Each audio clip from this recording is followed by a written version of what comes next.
Artificial intelligence is a field where computers are taught how to think. Though the usual imagery of AI involves robots, the truth is that most AI comes in the form of digital algorithms. AI for business owners is what this podcast is about.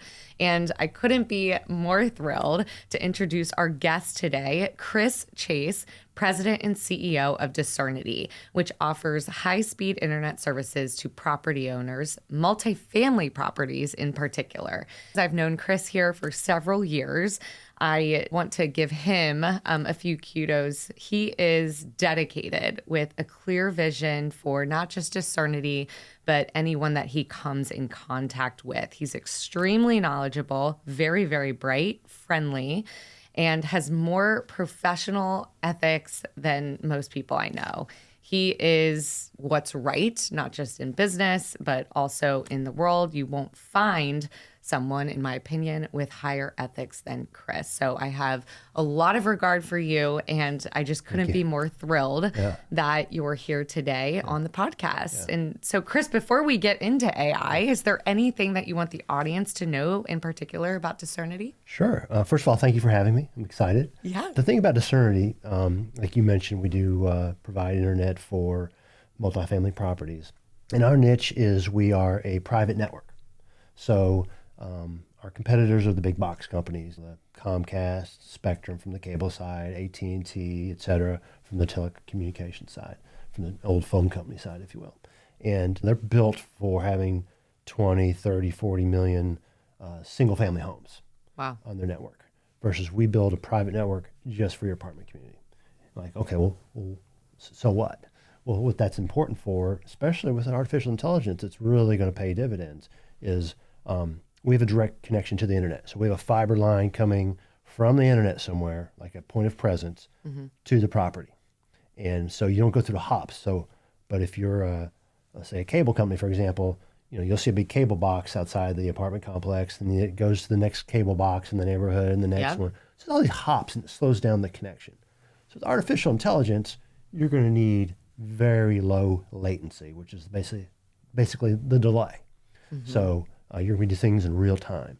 So we eliminate that delay and by having that private connection. And also, we have faster upload speeds, video and images. And you got to be able to send they're very data intensive. You got to send that stuff fast. So, cable, you have 10 meg, 20 meg upload versus ours is, 500 meg, a gig. We could even do multi-gig if you need it. So you're actually better off if you want to be a power user on the internet, living in an apartment than having your own house. Okay, well, we're 3 minutes in and I've already learned something. So we're already on the right track. Chris, thank you for sharing that. That I think gave, to me, a really great introduction, not just of Discernity, but internet and cable and how that works in general. So kicking off the AI discussion with just a very broad question, and you mentioned it a little bit earlier, but when you hear the phrase artificial intelligence, what comes to mind? I think of the root of it, intelligence. And you think about, what separates us humans from other species is we have this intelligence.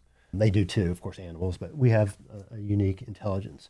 And now we have this artificial intelligence that can maybe take all of our collective intelligence. Like you might be smart in one way that I'm not, and hopefully I have something, and then you have something that we don't have.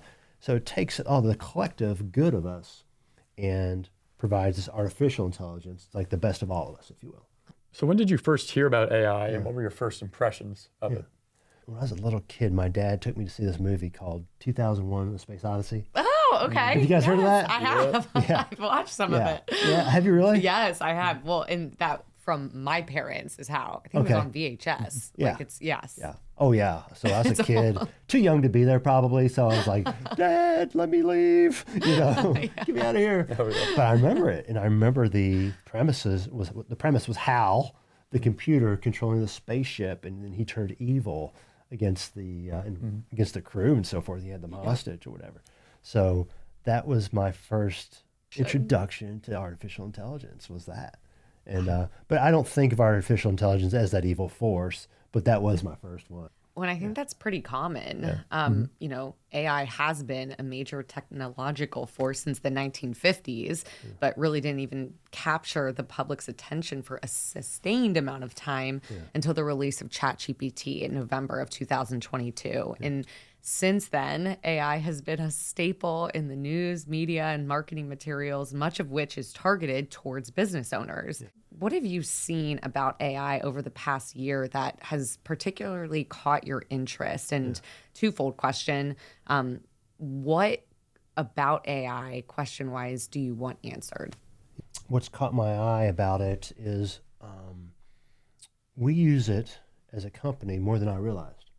So knowing I'm coming to this podcast, I wanted to prepare. I started talking to some members of my team, and the routers we use at these private networks have all kinds of artificial intelligence built into them. Some things you mentioned before with the cybersecurity, et cetera. But one of the things is something called last gasp. This last gasp senses electricity is going out through the artificial intelligence and sends out a quick pulse that lets us know in our data center, hey, we went out because of electricity. So now we know what we're up against. So Wow. instead of trying to troubleshoot our routers and stuff, we call the property, hey, why is your power out? Oh, and it was like at night, of course. It's never during the day. And, Yeah, sure. we didn't pay our bill. Like, okay. And that's what resolved it. So the artificial intelligence sending that last gasp. Wow. So I started to discover all those kinds of things. And so really caught my eye, to answer your question, is just all the things that we do. Another thing is we have really started investing more and more in these heat maps. And Okay. what they are, you go into an apartment complex, whether it's existing or getting ready to be built, and we have this heat map software that simulates if you put the access point here, what's the wireless coverage going to be?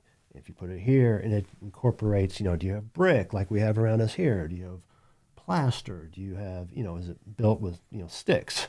Wow. Because the Wi-Fi signal penetrates some things well and some things not as well. So where you put that access point matters. So it's helping us identify, it's easier to put it over here by this door. Maybe we save $50 per room times 1,000, that's $50,000. Yeah, but you're going to run a truck roll at $100 a pop because you didn't put it over here. All right, so you move it over there, you get better coverage, and it's actually saves you more in the long run, and the customer has a better experience. And then there's also a thing called, I know I'm getting in the weeds, but No, you're not. This isn't, I mean, this is incredible. Like Okay. I'm learning, and I'm sure our audience is too. yeah.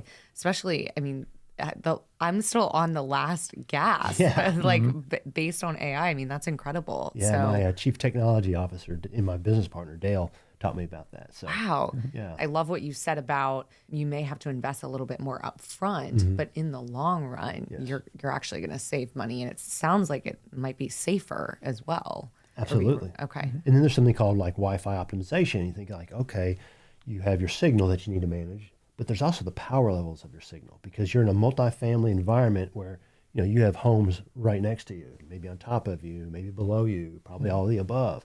If you have too powerful of a signal, and then your neighbor does too, then they're colliding. So it's almost like if you're all speaking at the same time, and you have thin walls, you can't really hear. So you have to say it again and again. That means you're sending your messages back and forth, and it slows it down. So it manages your power levels, but not just within your unit, within the whole place. Like, okay, based on your usage history, we don't know what you used it for, but you used a lot of data and this person doesn't. The artificial intelligence figures out, all right, how strong should the power be and the latency and so forth. So there's a lot going on well before we even realized it. Yeah. Well, good. I'm glad that you get to talk about it here. Yeah. Last gasp, that's an example of anomaly detection, which is the power should not be going out this quickly. Yes. Why is it happening? And AI just immediately recognizes that, Yeah. sees the anomaly, sends it back to you. But the heat mapping, in terms of predicting, all right, how will we get the best coverage based on this, this, and that? Yeah. And this is kind of seen across many industries with the use of AI. Like in manufacturing, for instance, AI is kind of used similarly to heat mapping, where manufacturers will kind of try to find out, okay, what's the best way to organize kind of our factory floor with different devices. Yeah. So, just wanted to kind of connect that back to all the general themes and how AI kind of helps in these kind of certain ways. That's one of the things is like, okay, what do you want AI to do for you as a company? And back to your, the design, the manufacturing floor and the processes and so forth. One of the things is we want them to help us design our networks, not just the heat mapping for the unit, but the fiber optics that go to the building and the units and so forth, and they can really help us streamline it. So we build in the redundancy and so forth. So they're good complementary application. Going back to earlier when Chris arrived, and before we launched the podcast, we were just talking about swimming and training. And, when you train with people that are better than you, you naturally evolve and get a little bit better yourself. Yes. And so, the rising tide lifts all ships. Hopefully, AI can collectively help that a little bit. Yeah. Well, in the past year, the most probably notable AI development is generative AI. And so ChatGPT is probably the most famous example in that, and can generate essay-length blocks of content at a time. But there's also tools like DALL-E and Midjourney that allow you to automate the creation of images. Video created by AI is expected to become a larger phenomenon in the coming years. Chris, what role, if any, do you see this technology playing in your particular industry? I know you mentioned the speed and data, and obviously video takes up a lot of data. Yeah. I think it will impact ours, but we'll impact it even more. Really? Yeah. And the reason is because you think about, the delay. Yep. You think about the speeds and the upload speeds I spoke about. But then you start thinking about the new Google, the Bard versions, Gemini. Yes. I'm sure you all know. It's a little scary. You're a Google house. Yeah. But it's multimodal. Yeah. So instead of just having an interface for text, and then you have another interface for video, and it combines it separately, tries to put it back together again, the Google Gemini is supposed to do it all in one spot.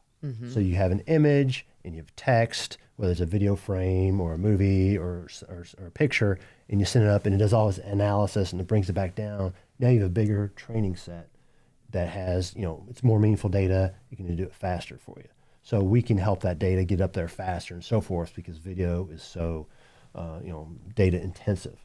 And then you think about, you just have to create the highway for people. Like Uber couldn't have been invented without the smartphone, without the ubiquitous access. Yeah. But because that was out there, somebody thought of Uber, something crazy no one could have thought of, back when we were young. So somebody out there is already probably thinking about some sort of thing that's like, what? That's nuts. But you have the speed and the lack of delay with the latency. You build that highway for people, and they can do things that none of us can even dream about right now. Discernity also wants to integrate the people portion of it too. So you have the artificial intelligence, but you marry it with the people and empathy for your customers. And I feel like that's where we can impact the industry. Yeah. I agree with that, in knowing Discernity. Yeah. Thank you. Oh, yeah.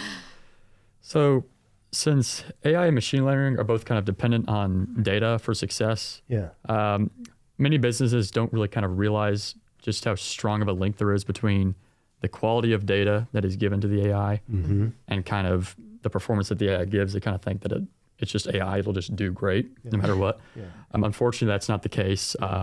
There's a sort of requirement on the business's part to prepare their data. This can involve something as simple as like spell checking, things like sales figures or just data about like customer names and whatnot, making sure that it's reported well and that everything's kind of accurate. As a business owner, what do you know about preparing your data for AI, and what would you like to know? Yeah, I really like that question. It's very timely for our business. We have just literally last week bought some knowledge-based software. Oh, wow. Doc 360. Okay. There's lots of packages out there. But the reason we bought it was actually not for artificial intelligence, but you can see where it's going to prepare us for it. So you don't have to be, a Fortune 50 company to prepare your data. You can be a small or medium-sized business to prepare your data. And the reason we bought it is, there's a labor shortage out there. Yeah. And there's a lot of talented people that might have, the characteristics of hard work, really smart, high integrity, creative, but they might not be subject matter experts at something. But if you can put the information in front of them, they can go with it with scripts or whatever. So we bought the software to do it. So we're basically writing it for you bring in somebody with good characteristics, but no subject matter expertise, and maybe they can help you troubleshoot. Wow. Okay, so maybe they're a good listener, and they care, and they're smart, but they don't know, okay, how do I help a customer, reboot the router or something, and so you have scripts that do that, but you need all the data, and okay, at this apartment complex, you have a network design like this, but this one, because each one's its own, it's a boutique, right? it's designed that way. So you have to have the data do that. So we're going through that process. But you realize by doing that, well, that's what you need for artificial intelligence. You have to have your data organized. Right. So get a data set anyway for maybe hiring people. Even if you don't think you're going to use artificial intelligence right away, you probably need it for hiring people so you can ramp them up faster and make them effective. And it broadens your talent pool because you don't have to have a subject matter expert. You can have somebody who has characteristics. And it's a little easier to teach that subject matter than it is empathy. Exactly. Or, some core values that need Exactly. time to develop. Yeah. That's great, Chris. AI is often pitched, I think, to business owners functioning like this assistant, not just to the business owners, but to the employees as well. And one example is Microsoft Copilot, which can help create spreadsheets in Excel and rewrites in Microsoft Word, and even create written summaries from PowerPoint and vice versa. What tasks in your business would you like to delegate to AI, whether it's today or in the future? Yeah. One of the things is I mentioned scripts for our contact centers when you're talking with people, or some people don't want to talk to you; they want to talk to the chat. That we talked about. So that's where I think what I'd like to see is, sometimes you have to go off script and have the intelligence of going off script, so you don't ask a bunch of questions you don't need to ask. And it saves the person time. We have 66% of our support calls are resolved within 8 minutes. When somebody calls in, including by the time you pick up the phone, et cetera, so all within 8 minutes. And that's considered pretty good. We don't want to really go any faster because then you're rushing people. You don't go any slower because you want Time. it's people's time. And so we're proud of that statistic. But maybe you can go faster without rushing. By not asking some questions and so forth. Especially if your system you already have as Discernity all the information on this customer. There's chat functions out there that if you land on Discernity's site based on your data, obviously if it's clean coming in, I recognize your IP address, I recognize maybe the phone number if you're on, and I can say, hey, Chris, thanks for visiting. How can I help you? And I already have all your information at the fingertips. That's a great point. You don't have to say, what's your name? It's kind of like going to the doctor's office. You have to fill out the same form. Exactly. It's so redundant. Exactly. Yeah. Yeah. That's a great application. Yeah. So this next one might be a little uncomfortable, but Guardian Now Digital does not like to shy away from more uncomfortable questions about artificial intelligence. Okay. But as a business owner, what about artificial intelligence scares you? I'm not one of those paranoid people that worries about the artificial intelligence taking over the world. Like how? Like how? Yeah. I think because people are so hypersensitive and aware that the developers of that won't let that happen.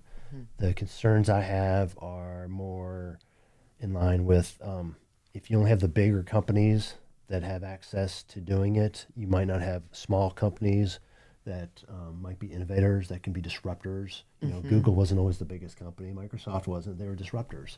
And they started in a garage. So there might be people starting a garage that can do something, even better. So its concern is, the bigger players are the ones that can do it. Regulation. I don't want it to be underregulated because you want to keep it safe, but you don't want it to be overregulated. And politicians are good at politics and fundraising and that stuff, but are they subject matters for artificial intelligence? They're not. So they have to really lean on subject matter experts, people that are doing it, and trust that they have good intentions. Because I think most of them do, for the most part. I'm surprised if they don't. Other concerns are, let's say the United States gets their regulatory environment correct and it's optimized. It doesn't have to be perfect. It's really good. There might be countries out there that don't, and you have some bad actors, and they have some brilliant person out there. And as we all know, hacks can come from anywhere. And so that concerns me. But that's one of those things you just, trust God's not going to let a robot take over the world or something because it's out of your hands. Got to kind of have some blind faith there. And you touched on, I think, just a little bit about the ethics portion. I mean, it feels like a race, and you have hundreds and thousands of developers and engineers who, even if they have good intentions, they are working on the technology aspect. And it seems, at least in our experience, there's a little bit of a gap between the amount of people working on the ethics and legislation and regulation side of it. Yeah. So, that's always I think, a concern that most people have. Yeah. So one of the key things to understand about AI is that it lacks common sense. And so AI can detect dips in a network's performance and recommend ways to improvement, but on a deeper level, it does not understand why someone would even want Wi-Fi in the first place, for instance. So we mention this because it's important for business owners to know the limits of AI if they want to make the most of it. And even in areas where AI performs well, it can take a human's common sense to oversee the automated work.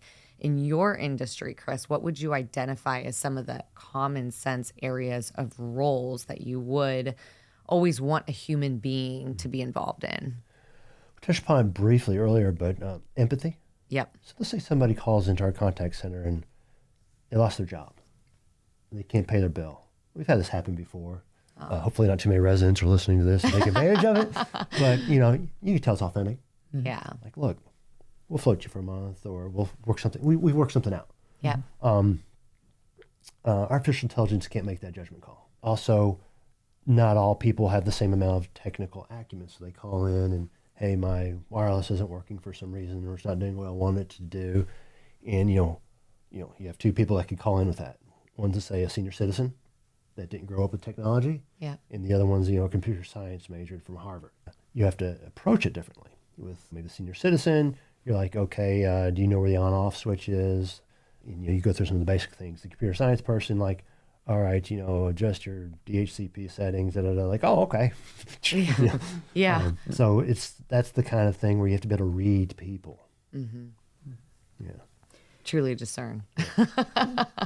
Pun intended. Yes. Yeah, it's kind of why a lot of the emerging kind of wisdom around AI is that you should always use it as an assistant, in like an assistant role rather than just give it the full responsibility. Yes. Because of this lack of common sense. We kind of like to return to the idea of selling shoes. It's like a simple metaphor for it where the AI can write copy about selling shoes, but it can't wear a shoe. It doesn't know why anybody would like what a shoe even feels like. So why would it want this?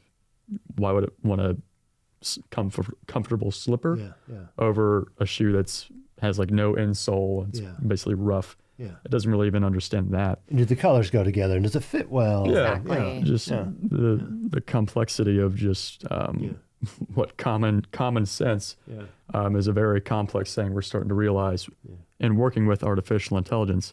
But that is a very interesting point that you bring up in terms of the customer service and AI, because chatbots are becoming more common within the customer service context, even just with like automated calls and whatnot.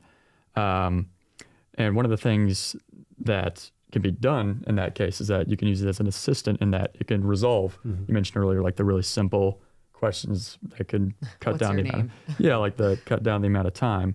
Are there any questions that you would think would cue to an AI that like, oh, this needs to go to a human being within the context of network solutions for like a customer calling in? I'll give an example.